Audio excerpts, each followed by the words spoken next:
Hey, Mike, back here with Canadian Musician. I'm thrilled to have on the line Terry McBride.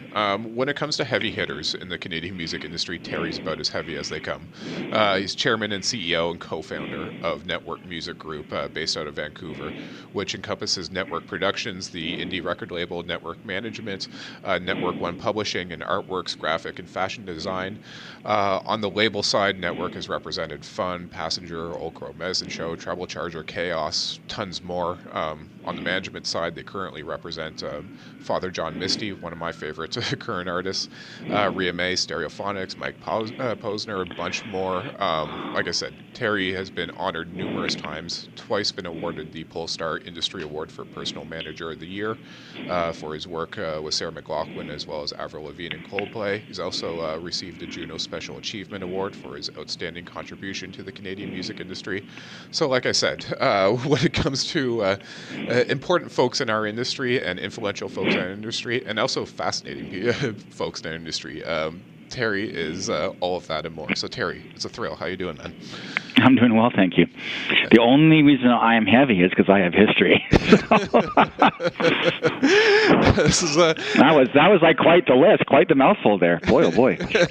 No kidding. Well, you've been at this a long time, and I've been at it for 33 years. Yeah. So that is a very long time. And your resume certainly speaks for itself. And so that's because it's 33 years, Mike.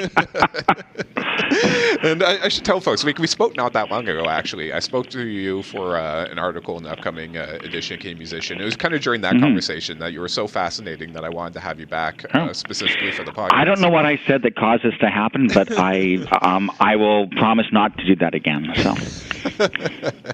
And well, you know what? There's a lot to go through in limited time, but I kind of want to start with a bit of origin story here. Okay. From what I gather, you started Nettwerk from your apartment in 1984. I really just want to know, was this always your ambition? At what point did you want to work in the industry, and what led up to the founding of Nettwerk? Yeah, I mean, Mark and I started it in 1984. We co-founded it. We made it official in September of that year. It was in my apartment because that's the only place we had to do it in. But you know, my education was UBC civil engineering. My sport of choice was field hockey. I played for the Canadian under-21 team. Cool. But music was my passion. And basically started off by managing a band called Mauve, of which Mark was the guitar player. And I'd never managed anything before. But back then, there weren't very many managers around anyways, especially not in Vancouver. And, I met them at a house party. I loved what they were doing. I loved the sound. It was not what was on the radio. Not that I do listen to radio, and I still don't listen to radio, which is kind of interesting. I track radio, and I look at data from radio, and I look at what radio is playing, but I don't listen to it. Sure. But what was really fascinating was Mauve was doing something quite different. We tried to make that work and struggled and ended up hitting a wall. But Mark and I became friends throughout the whole process, and then decided that we'd like to release music that we love, and that really was the mantra behind Nettwerk. And a lot of what we loved, again, wasn't on the radio. So the early days was very ground up. It was very organic. It was spreading it, and my apartment was full of boxes of vinyl because back then that's what you had. You had vinyl. Who was the first artist after Mauve? Like, who was the first artist you guys signed? Well, Mauve initially wasn't really on Nettwerk, which is kind of interesting, but it was really a sort of combination, and it was Grapes of Wrath, Skinny Puppy, and Mauve. And what we did is we released all three at the same time, and we did that for a couple of reasons. One, we wanted to make a statement. Two, Stephen Gilmore had done amazing graphics for all three artists in order to tie it into the starting of a brand. And three, it's much cheaper to ship three different pieces of product than one. And back then shipping was a major cost because you're dealing with vinyl. Yeah, that's interesting that you mentioned because you wanted to tie the artist around a brand. which is interesting. When you think of the iconic labels, Sub Pop, K Records, Motown, whatever it is, there's often a brand to those labels. Was that something you guys identified early on? Yeah, Mark and I were quite influenced by the early days of Beggars and 4AD. And we just loved how different artists could have different musical approaches, but that the graphics and branding was very, very consistent. Huh. And it was something that really resonated with us, and obviously resonated with Stephen, who was our graphic designer for probably almost everything the network did for the first 3-4 years, and he helped really create that look and that feel, which was amazing. And he's an amazing graphic artist, and he still works with some of those artists now. How did you learn if you didn't go to school for this, there really isn't a school for artist management or running a record not yet. label. How did you learn in those early years? How did you learn the ins and outs of, booking a tour, album distribution, even just getting a record recorded and pressed, and just all the ins and outs, multifaceted things that you have to take care of? Kind of winged it. I mean, there was definitely no Google then. Yeah. There was no real way to track this stuff. I worked in a store called Odyssey Imports, so got a sort of sense of where the music was coming from, who the distributors were, how all that process worked. So that obviously gave us insights there. Mm-hmm. I was also DJ at a nightclub called Love Affair, which was the progressive nightclub within Vancouver at that time, the only place where you would hear this type of music. Mm-hmm. And it was through all of that stuff that we just learned, because as you said, there was no school. Mm-hmm. My goal was not to be an artist manager. I did the Mauve thing, didn't really like it, focused on launching a record label, kind of found about 2 years in that if we didn't do the booking and we didn't arrange tours and we didn't do all this stuff, nothing would happen. Mm-hmm. So we kind of ended up doing everything, and it wasn't because that was planned. Yeah. We had to. Because you mentioned one of the first 3 artists you signed was Grapes of Wrath. Had quite a bit of success, I think, particularly in the early 90s. Where did you find, I don't want to go into all the details in that, but essentially, how'd you kind of hit the mark right off the bat like that? We found out about Grapes of Wrath through a producer engineer named Greg Reilly. Okay. And Greg was also working a bit with Mauve. He was also working a bit with Skinny Puppy along with Dave Ogilvy. It was a very small scene. There was only a half a dozen production people within the marketplace. So it was just through knowing those folks that you found out about things. Mm-hmm. There was no internet, college radio wasn't, if you weren't on campus, you couldn't hear it. Mm-hmm. There wasn't a video show that you could see videos on. Mm-hmm. There wasn't even a video production company here. So that was pre-days of Much Music and MTV and all of that nonsense, right? Yeah. So a label is a particular, not so much on the management side, but the label side, it's a pretty intensive as far as overhead. Yep. It's a very overhead intensive business, is what I should say. Mm-hmm. How long did it take you guys to turn a profit? How long were you kind of teetering on the edge before you knew that you were kind of in the clear, so to speak? Mark and I kept our full-time jobs, okay. And we had multiple jobs for the first 10 years.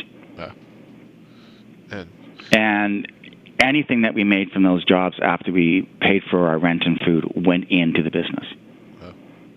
And we just had to keep doing that over and over and over again. We had a $5,000 loan from the bank. We'd take it out, we'd pay it back, and then we'd be right back in there a month later begging the manager to give it to us again. At a certain point, I think at about round 4, he finds that I'm going to give you a line of credit for $5,000, and it's secured against your government bonds. Yeah. So it was really tough. Wow. It was really tough. What was the turning point? At what point did you kind of know that this was going to succeed long term? It was a myriad of small things. I mean, obviously the success of Grapes of Wrath helped. Mm-hmm. The success of Skinny Puppy upon an international level helped. Mm-hmm. Mauve got signed to Atlantic and went down that route.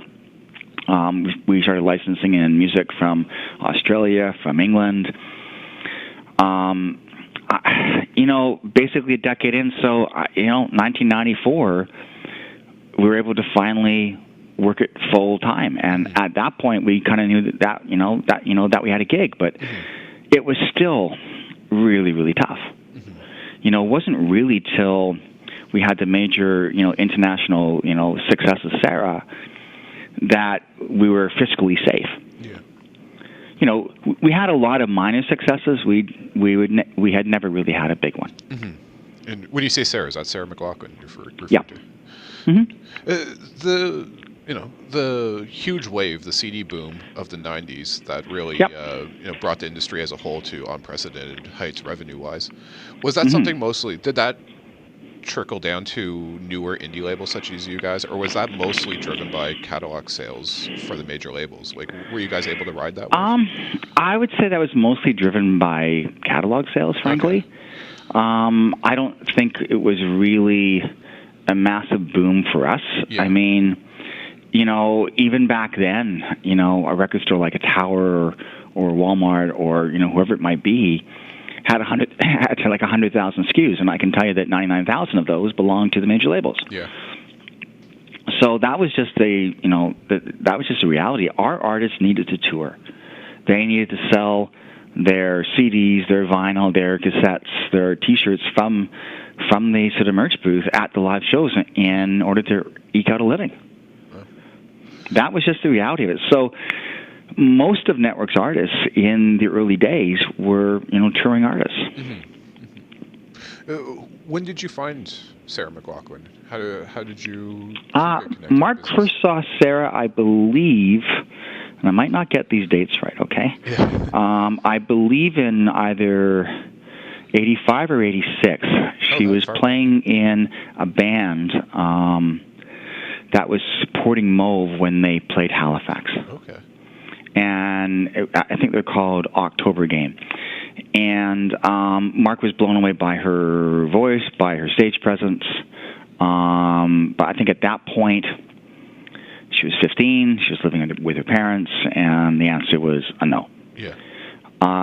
2 years later, I was back in Halifax, tour managing Skinny Puppy. They played the Flamingo. Sarah worked there. Got together. We sat on the tour bus. She had moved out of the house. She was living on campus, living with her boyfriend, and we were able to strike a deal. Okay. What year would have that been? So that would have been... that would have been 2 years later, so 87. Yeah. And then I think her first record came out in 88. Okay. I believe. I actually didn't realize that her career went back that far. I always thought of her kind of as like a mid and late 90s artist. Well, I think that had a lot to do with she didn't really become a household name till Servicing came out. Yeah. But by the time the Servicing came out, she was already, worth probably anywhere between 1,000 to 5,000 to 8,000 tickets in 50, 60 different North American markets. Yeah. So just because she hadn't seen the radio success, all of her touring and all of her hard work and all of the strategy and micro marketing and all of that stuff had built a career. Yeah. How many albums would that have been for her then before the break-in success? 4. Her 4th album. She touched, Solace, Fumbling, and then into Surfacing. Okay. Because one of the things you always hear, kind of so much so that it's kind of become industry cliche, is that there's no patience with new artists anymore. That if you don't hit it on the first or at least second album, then labels drop you, and that it's not like the old days where you could take 2, 3, 4 albums to find a breakout hit. Is that impatient with the artist, or is it impatient with the labels? Well, the way it's always framed is that it's the labels being impatient with the artists, that they want commercial success immediately. But is that? Well, I could say maybe it's the artists and management driving a perspective that might not be able to be met, yes. And lawyers driving a dollar figure that then forces the record label to make a decision, which maybe they don't want to do. I mean, if I think Sarah didn't break to her 4th record, we didn't drive a hard deal with Arista, and we really, really worked it, and really didn't move it up to be a major thing with Inside Arista till the fourth record, and we had an undeniable story. So I would share that perspective across all of the players that might be in that artist's career. Really? Yeah, and in the sense that there might not have been honest conversations. Yes. The dollar figures for the option advances were probably too big. Mm-hmm. And lawyers back then, they got their 5% on what the initial advance was.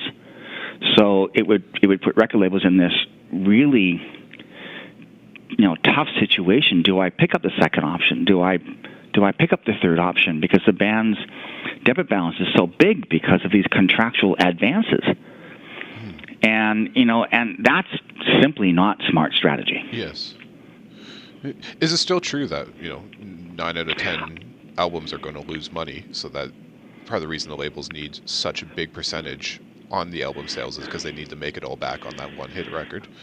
Well, I would say if you're driving a top 40 business and you're paying out serious dollars, yes. Yeah. If you're running a really smart, stable music business, no. I would say 9 out of 10 releases that Nettwerk releases recoup and make money. Really? Yeah. Wow.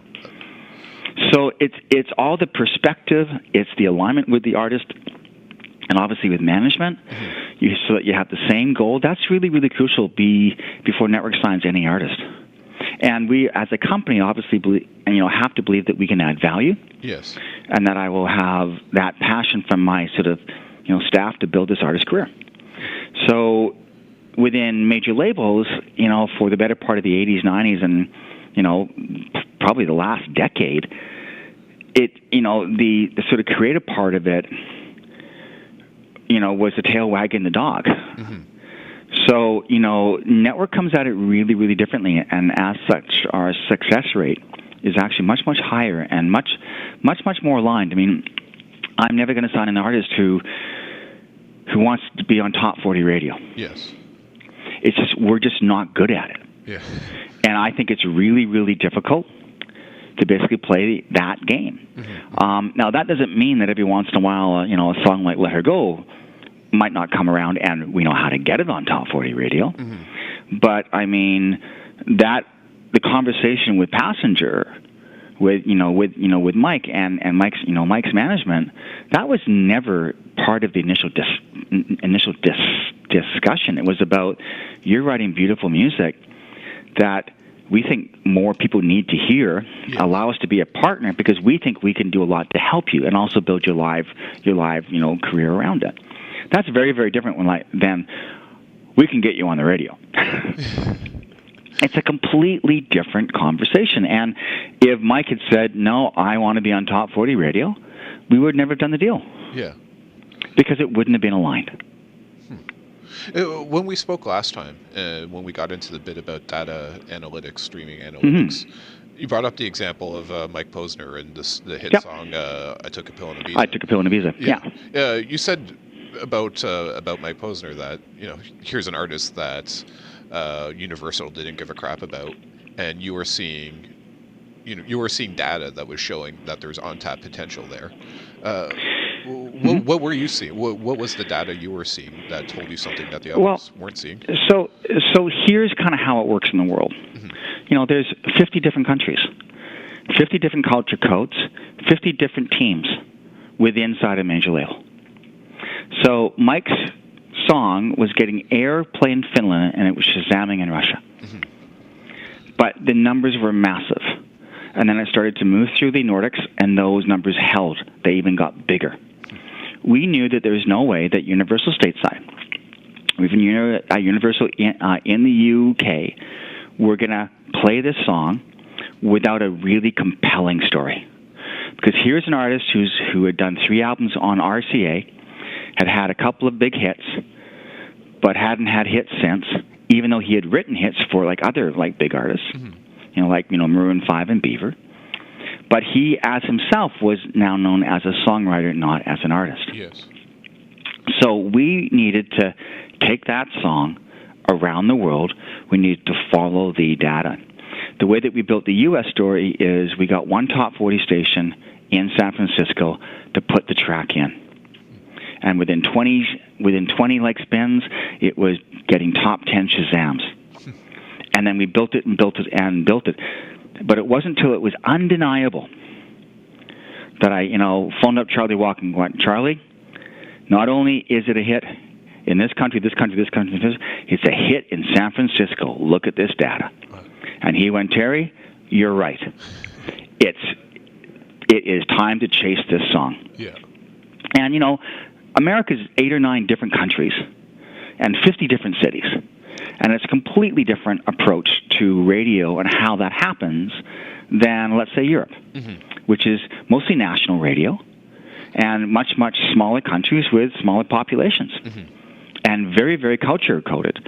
So, there's just a way to take a song around the world, whether it's like I Took a Pill in Ibiza, whether it's, I'll Let Her Go, or currently, frankly, what we're, doing with, similar with a song called Where Is My Love? Okay.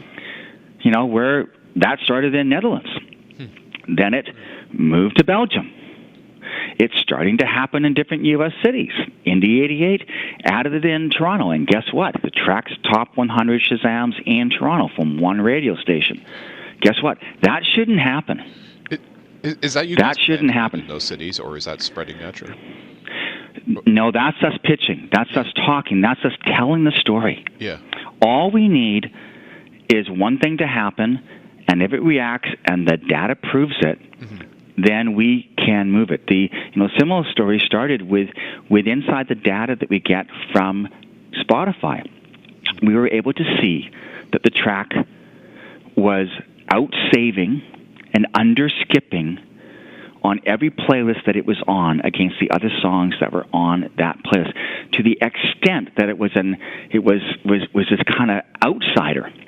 It was so far above what everything else was doing, and we took that story back to Spotify, and they went, "Holy crap!"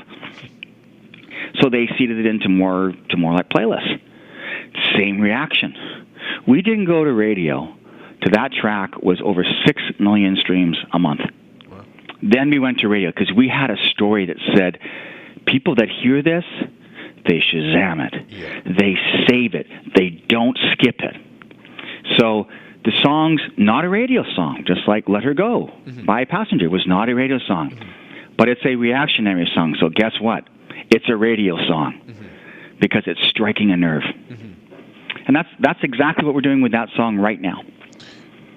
Do you think, like that story, for example, that because this data is available not only for the labels but for radio streaming services and that, it's making radio streaming playlists and that more representative of people's taste rather than, say, in the previous era when a major label could almost beat an audience into submission by just forcing songs down their throat. You know what I mean? By like turntable hits, yeah.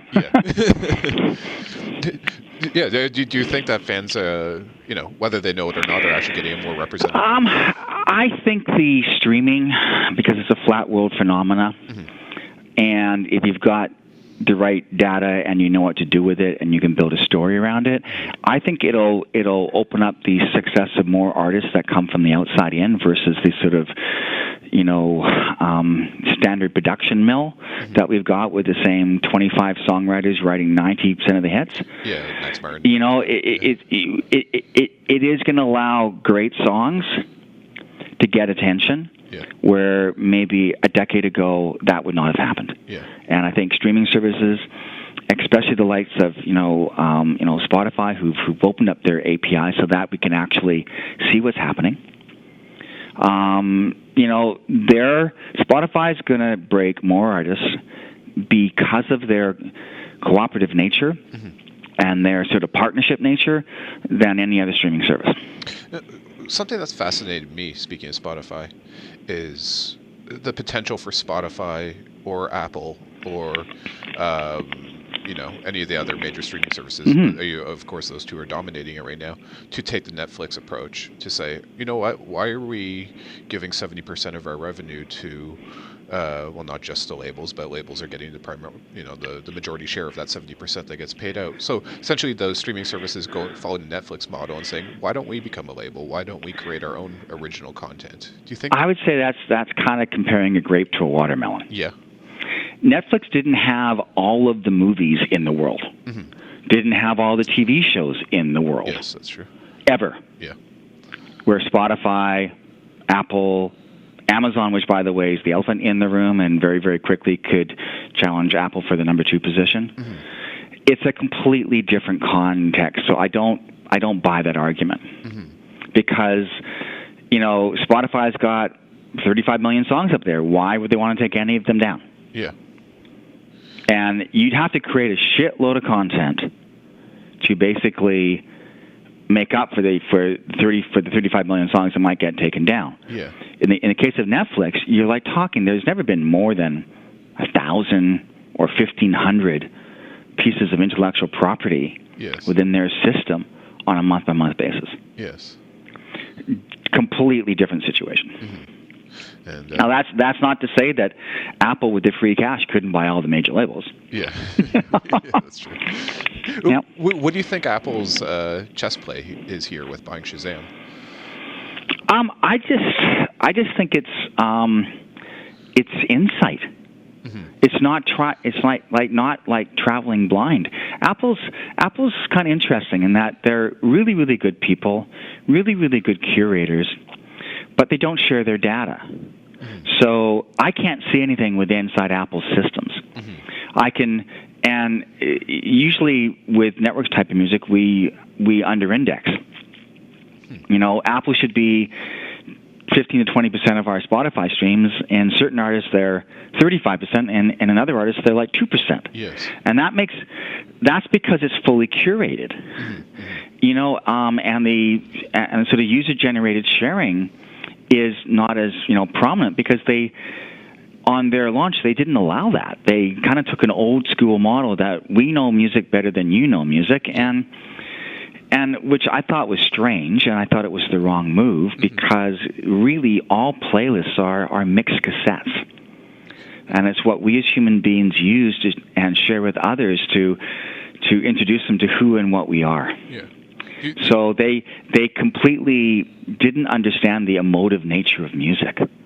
Do you think that's partly driven by, and this isn't to, people like Trent Reznor, Jimmy Iovine, Dr. Dre, the people that were leading kind of Apple's charge into this streaming era of music? Yeah.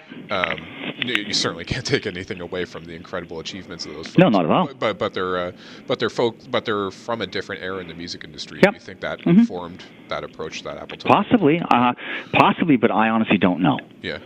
What I do know is that's not how I would have approached it. But look, I know what I know, and they know what they know, and chances are they know a lot more than I do. Mm-hmm. So they made decisions based on a strategy for Apple, and I completely respect that. Mm-hmm. But I didn't agree with them not allowing for the first couple of years for you to share playlists. Mm-hmm. And Spotify, over half their streaming has nothing to do with playlists. Mm-hmm.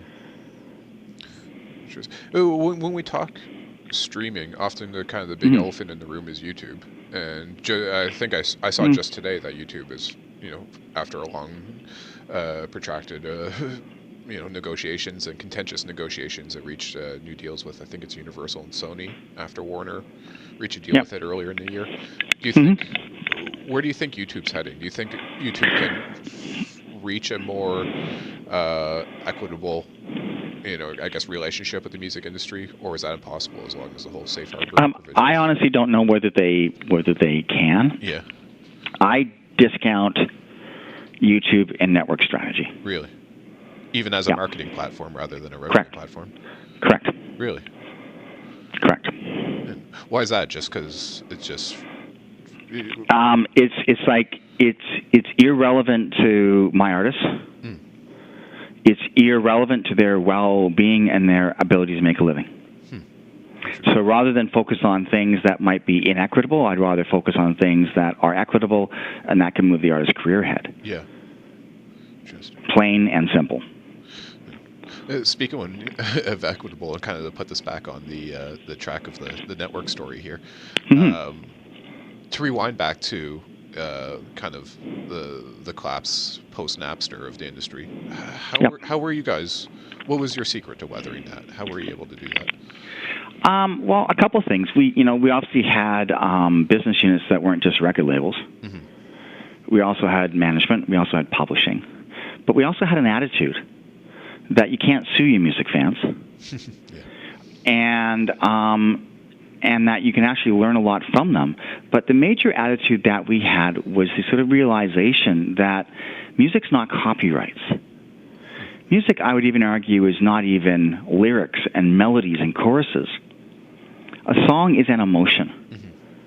And if you love that song, you attach your own emotions to it, and it becomes a bookmark within inside your life. And when you hear that song a decade later, it takes you back to that time and place and that emotion of why that song was very important to you. Mm-hmm. So the music business is really the business of monetizing that emotion. It's not a business of who controls the copyright. And that's where the business completely missed it. They didn't understand the sort of business part of their own business. Mm-hmm. And so they sued customers. The live business never took a hit. Yeah. Maybe it slowed down in 2002, 2008, 2009 because of the housing crisis. Yes.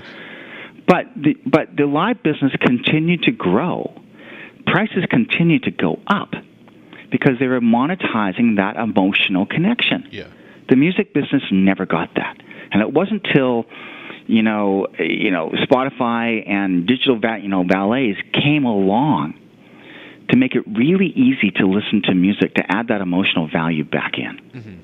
I mean, Brent Muley, who now works for Apple over in the UK, we co-wrote a paper for, I think, Music Tank back in 2008. So we wrote it in 2007, and the one thing we really brought forward, besides all of the changes in tech and technology that was going to really change the music business, was that this concept of a digital valet, and that if we add value to the music, we make it as easy to consume as water in a bottle, then music will flourish, music will grow, and the music business will grow. And thank God that happened. Yeah. And thank God the major labels all licensed their music to Spotify, and then to Deezer. Because it's someone could have set up a black cloud versus the clouds we have now, right? Mm-hmm. And then there wouldn't be an intellectual part of the music business. So it was understanding the value, and I would argue that 10, 15 years ago, the music business didn't understand that relationship. And part of that has to do with the fact that radio wouldn't share that information with the labels. Physical retail wouldn't share that information with the sort of labels. So, Ticketmaster wouldn't share that information with the labels. So for a certain part, I could see the perspective of the labels. Mm-hmm. They're flying blind. Mm-hmm. The best thing that ever happened to these sort of labels was the introduction of BDS and SoundScan. Yeah. Because that's the first time that they weren't flying blind, mm-hmm. and they could actually see what was happening, and they could see it on a sort of city level. Yeah. With inside these sort of streaming world, I can see it on a city level anywhere in the world. Mm-hmm. And if I got a little fire happening, I have an outlier. Yeah.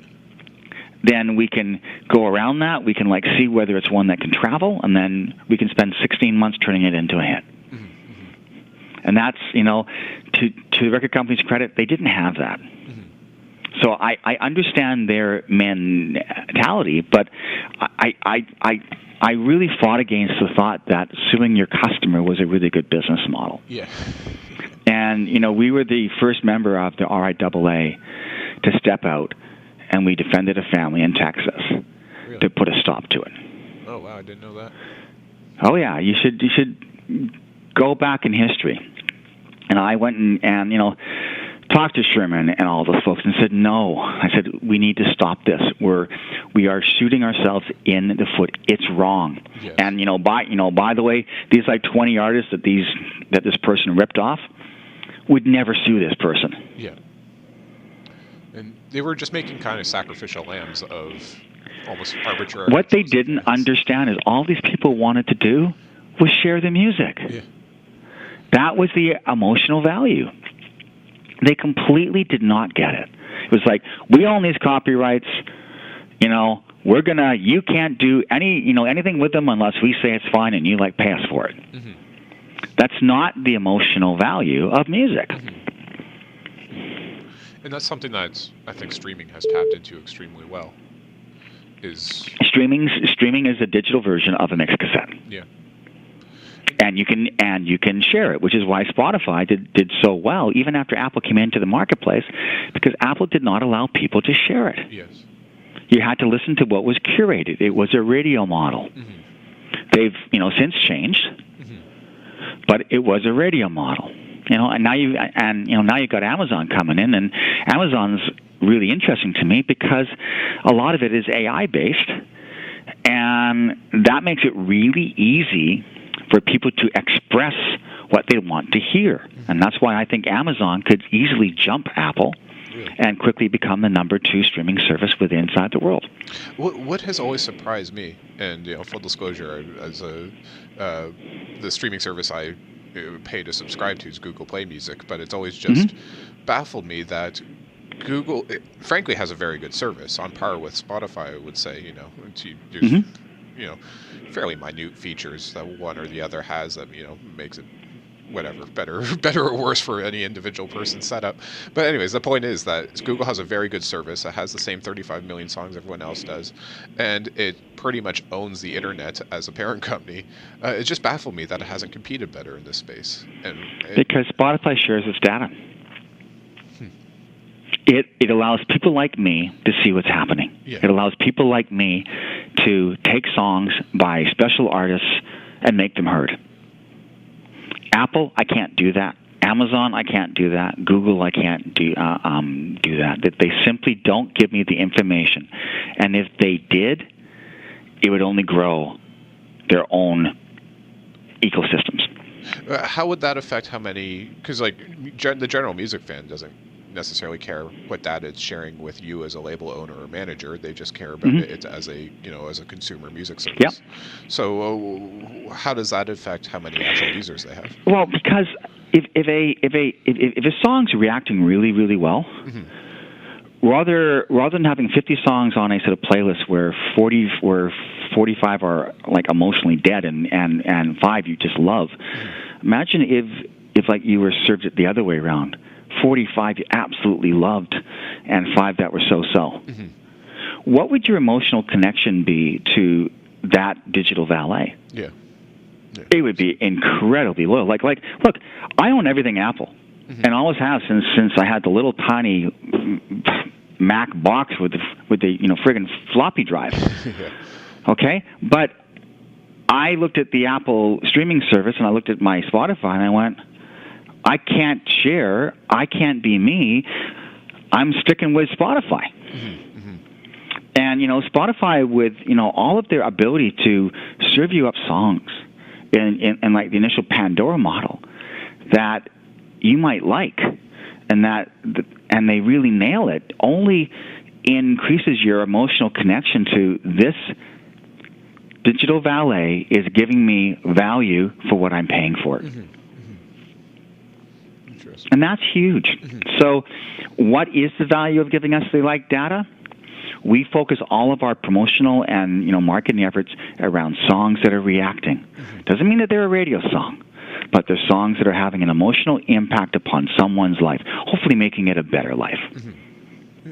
Do you think the streaming services, do you think the industry's in a untenable situation here where they've put all their eggs in the streaming basket, but there seems to be no blueprint for when or how streaming services are actually going to become profitable? I think streaming services become profitable based upon scale. You're already seeing within certain marketplaces, Spotify's becoming profitable. I'm quite sure if they weren't spending aggressively with inside new inside new marketplaces based on trying to capture new customers, which is a good long-term strategy, they would probably be profitable now. That's kind of the Amazon strategy. Amazon was willing to lose completely. I mean, Amazon hasn't made money for like a long time, but has the stock price gone up like 15 times? Absolutely. And the market penetration of streaming right now is at 1/10 of what it's going to be in 5 years. So what does that do to the bottom lines of companies like Spotify? It probably turns them into incredibly profitable companies. And you know what? They've earned it. Do you think that the so-called freemium model needs to go? No. Really? No. It always occurred to me that it was more a marketing scheme than a business scheme, and that's it is a funnel. Like, try us out, see whether you like it. At a certain point in any marketplace, as it matures, it's 75% paid, 25% free. But it's a like flip of that with inside any new marketplace. And then tell me what happens when something like Spotify gets to market maturation. So let's just say you have 70% of the possible consumers in a country now have Spotify. So your subscription revenue is going to flatten. Well, the other 30-40% who will never pay, there's an advertising platform to maybe even drive revenues higher. So if you cut out the funnel, you cut out the intro bringing people in, and when you hit market maturation, you cap your model. It feeds it on both sides, and that's what people just don't get.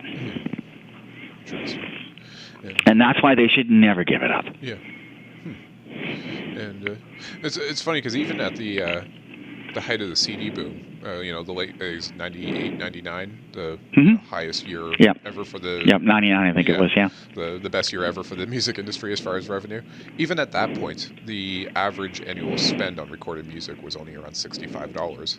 So you imagine if you're getting those people to pay for a $10 a month subscription, and that average spend goes to $120. Well, I mean, plus you don't have shipping, you don't have physical inventory, you don't have the pollution, you don't have all the grayness. The ability to properly account to artists on a black and white basis and in a fair manner exists. None of these games where you have to buy your shelf space. And Terry, I'm looking at the clock here, and I know we're over time. We are. You got 2 minutes. All right. There's one last thing I want to do, and to bring it back closer to the home here. Go for it. It kind of touches on what we talked about in our conversation for the magazine. But that is the effectiveness or efficiency with which money is being spent in Canada on programs like Star Maker, BC Music Fund, Ontario Music Fund, Music City Strategies. A lot of money from government and the private sector is going into supporting music, and I think most people would argue that that's a good thing. But is it being done smartly? That's my big question. My perspective, which I shared with you, is I think the support of the artists has been great. The problem is there hasn't been that same educational element and creating a professional business behind the artist, and as such, most of these successful Canadian artists are actually managed by managers that are not Canadian. Now that's not all of them, but a lot of them. And my whole thing is we don't have a solid business here. We have great artists now that have solid careers, but there's no programs. There's no like MBA type programs to teach young managers, to teach young record label people how to make it work within a flat world. We seem to be caught in this point of view of being export ready. And I would argue the minute that you release a piece of music and you put it into anything like TuneCore, you've already been exported. So it's not about being export ready. It's about having the knowledge of what to do and how to build a career and how to build a business, not just the artist business, but your own business. I mean, Nettwerk's been able to support in many different ways. 250 artists? It's because we had a sustainable business. It's not that we made 250 artists business sustainable, even though we probably made it at probably 225 of those sustainable. Yes. But we made ourselves sustainable so that we could continue to support those artists. Yes. And it wasn't by hook or like crook. It was by working really, really hard. Mm-hmm. And by understanding that we live in a flat world.